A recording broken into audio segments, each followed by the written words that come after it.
parable. There was a man who had 2 sons. The younger of them said to his father, Father, give me the share of property that falls to me. And he divided his living between them. Not many days later, the younger son gathered all he had and took his journey into a far country. And there he squandered his property in loose living. And when he had spent everything, a great famine arose in that country, and he began to be in want. So he went and joined himself to one of the citizens of that country, who sent him into his fields to feed swine. And he would gladly have fed on the pods that the swine ate, and no one gave him anything. But when he came to himself, he said, How many of my father's hired servants have bread enough and to spare? But I perish here with hunger. I will arise and go to my father, and I will say to him, Father, I have sinned against heaven and before you. I am no longer worthy to be called your son. Treat me as one of your hired servants. And he arose and came to his father. But while he was yet at a distance, his father saw him and had compassion and ran and embraced him and kissed him. And the son said to him, Father, I have sinned against heaven and before you. I am no longer worthy to be called your son.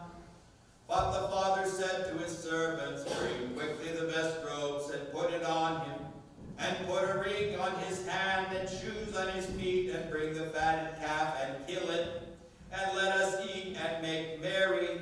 For this my son was dead and is alive again, and he was lost and is found. And they began to make merry. Now his elder son was in the field, and as he came and drew near to the house, he heard music and dancing. And he called one of the servants and asked what this meant. And he said to him, Your brother has come, and your father has killed the fatted calf, because he has received him safe and sound. But the son was angry and refused to go in. His father came out and entreated him, but he answered his father, Lo, these many years I have served you and never have disobeyed your command. And yet you never gave me a kid that I might make merry with my friends. But when this son of yours came, who has devoured your living with harlots, you killed for him the fatted calf. And he said to him, Son, you are always with me, and all that is mine is yours. It was fitting to make merry and be glad, for this your brother was dead and is alive.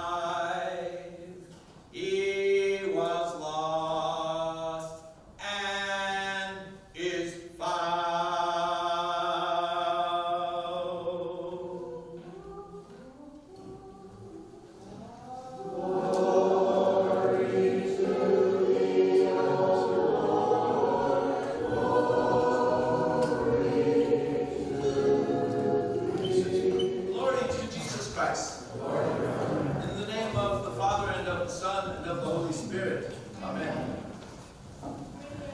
I know I've related this story before, but I'll relate it again. A long time ago, in another galaxy, right? It sometimes seems that way, doesn't it?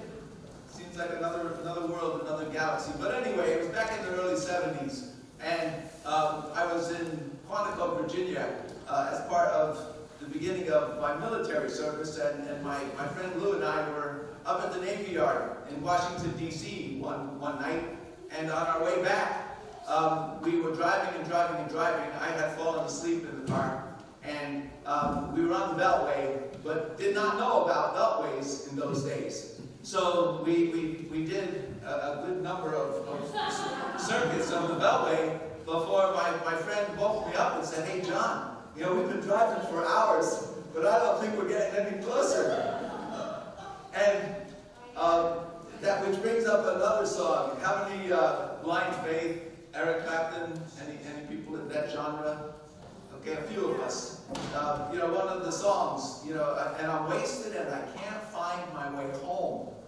And that's kind of how we felt on that night as we, circled Washington, D.C., thinking we were going in a straight line, but really going in a circuitous kind of path. And, I think that this very complex gospel lesson that we hear today, because there are so many things, there's so many characters, there's so many perspectives we can take on what it says to us. I'm just going to take one little one, and it has to do with finding our way home. Anyone else ever been lost? Couldn't find your way home? Not too many signs of recognition. If I go back to New Jersey now and drive streets that I grew up on, I can't find my way home. I just have a terrible sense of direction and all that. But anyway, for the prodigal today, we see a rather simple description of what happens to him. Very quickly, it's described how he wants to have a good time. He wants to not have to wait for his part of the family fortune, and his father grants that to him. And he runs off and real quickly spends all the money on a really good time, and before he knows it, he's living with the pigs. And again, how many of us can't relate either in our own lives or in the lives of people we know to stories so similar to that? I don't see that many nods of recognition, so I guess, I'm a little bit more alone in that crowd than I would think. But the good thing for the prodigal son was that he notices that, at least in the account, it doesn't say he was there a really long time. It says that he had sunk to that level, and then he realizes that there's better than this, and he knows where it is. Now, we, as pretty comfortable people, don't have the benefit of having sunk that deep. Last night at Vespers. Oh yes, there was Vespers last night, did you know? But there was. And there were a few extra people there. Some people who had not been at Vespers maybe in a long time. We had a good conversation over pizza last night. Father Sam shared a little bit about what life has been like, having lost. It was right after the anniversary of the death of Simon Peter. How many years ago was that, Father Sam?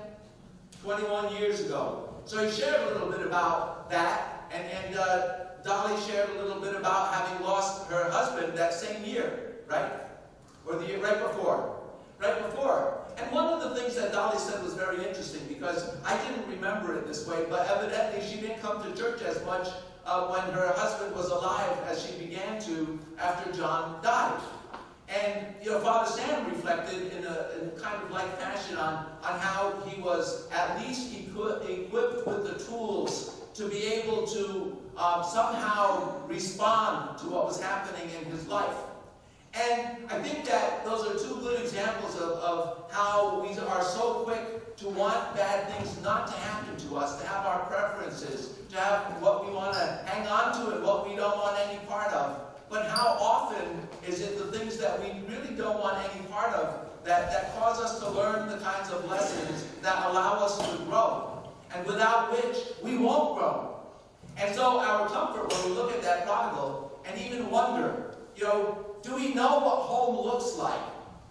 Do we have any real sense of what it is that we're made for? And my experience of that personally, and my experience of the people that I've known in my life, is that the answer to that question for the most part is, no, I don't. So when we look at the prodigal son, who went off and was living with the pigs, and who could remember what it was like living in his father's home, where there was, an estate, where there was something rather beautiful and comfortable to be connected to. We are not quite up to that yet. But thank God, our world is changing in such a fashion that we will probably have just that kind of opportunity. We live in what is now becoming called a post-Christian era. And if we let that sink in, none of us have ever known anything even close to being a post-Christian era. That Christianity as the driving force, as the dominant influence on the culture and on civilization and society, is no longer the force that it was. And that means for those of us who would call ourselves Christians in a post-Christian era, we ought to at least ask ourselves, well, how will I be a Christian in a post-Christian era? And it begins with making that choice. Because if I don't even know that I've got a decision to make, either I'm going to go along with basically the prodigality, the liberality of the world, which really has turned everything that the Christian era set in place upside down. I mean, you've heard me go down the list of all the kinds of measures that we can use. You've seen it in the bulletin. Any way of living that we thought was good and wholesome and normal is now, no, that's the one that's kind of evil and racist and bigoted and homophobic, and you just add on to the words. You can draw the whole list up. Absolutely every aspect of what we do as our Christian culture has been turned on its head. And so if we're going to call ourselves Christians, we can't simply fall back on, well, we're just supposed to love each other. And that's a beautiful thing. But also, part of what love means is that we ought to be telling each other the truth. And for the most part, we don't want to go there at all. We don't want to tell ourselves the truth. And we certainly don't want to get into all kinds of squabbles and fights with people. We're we to engage them in an honest way about what we as Christians think and observe and experience regarding how we human beings should live. And so we find ourselves in a real dilemma. But the good news is that it is those grains of sand in the whatever that mollusk is or whatever that creates a pearl. And it is our struggles in life that allow us to begin to deal with, to wrestle with, because these things are not easy. It is never going to be easy to get into the depth of deep things. And we are much happier. If I could go back again 30, 40 years and just live there forever, I would. But we don't get that option either. So we get to be here, and we get to look and say, okay, what does it mean then to be a Christian in a post-Christian era? So all the time in the scriptures of the church, particularly in the Gospel of John, but in the spirituality of our church, light and darkness are always juxtaposed to each other, given us as the two ends of the spectrum. And we could say that at least over the course of time that I've been on the planet, I think that we have been kind of sliding towards some darkness. Much of it has been in a very, and I'm speaking of us in the church, we've been doing it in what could be a very understandable sort of ignorance, and just not paying attention, not watching, not thinking it would be that bad, wishfully thinking, keeping our fingers crossed, however we want to describe it. But if you are beginning to see a little bit more clearly now, then you're probably recognizing that, no, it is going to be probably very soon a time when we will have to take some sort of stand. And I'm not talking about anything violent, and I'm not talking about anything aggressive. I'm just saying it begins in each and every one of us. And that's why I think that some of the conversations that we may get to have as we move forward in life on Saturday nights, perhaps once a month, could be very valuable for us, because we really aren't too good at wanting to sit down and talk about things. I mean, how many of us, especially if we can start with married people, how difficult it is to say to one's spouse, I think we need to talk. Because, when we hear those words, and if you can't relate to the spouse kind of analogy, we can think back to, when we were younger and parents or teachers would say, John, or whatever your name is, can you come in after class, or do you have a minute? I'd like to talk to you about something. Whenever we hear those words, man, it makes us squirm, because we know that what's going to come after that is not going to be easy. It's going to be hard. But we are at a point, and we really are having it kind of imposed on us, especially if we have children and grandchildren, who we love and who are going to be dealing with all kinds of, confusing, complicated kinds of matters and issues. If we haven't done something to reach into our box of spiritual tools and to learn how to use them. We also took note that sometimes you can have a tool, but if you haven't spent some time to figure out how it works, you can make a real mess. So, brothers and sisters, we're at a point where it would behoove us, to begin to look and say, what tools do I have and do I know how to use them? And if you don't think that we're at a point where that's really necessary, then that's where the conversation begins.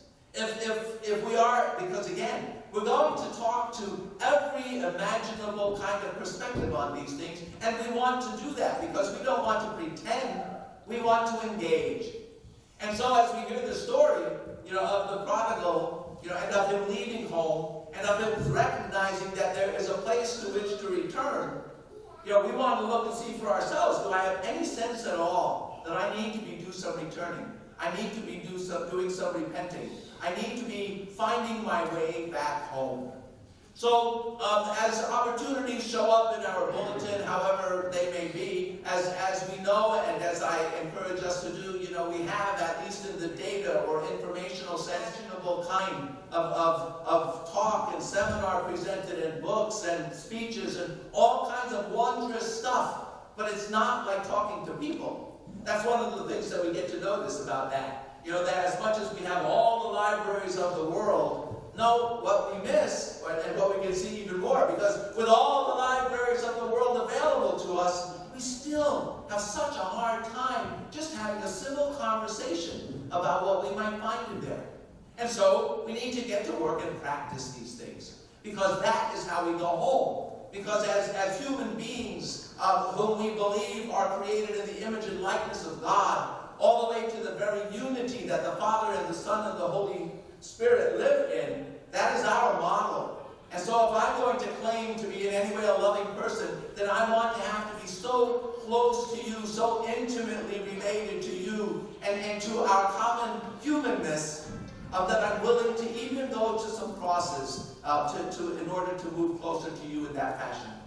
So as we hear this lesson today, let us consider in our own lives just where we think we are in relation to home. Do we find ourselves full of God, full of Jesus, full of the Holy Spirit? Do we find ourselves inspired? Do we find ourselves fulfilled? Do we find ourselves at peace and joy and happiness with our condition, no matter what it may be? If it is not like that, then we know we have some traveling to do, that it's time for us to look to go home. And it is in our one holy Catholic and Apostolic Church that we get the best roadmap imaginable to go there.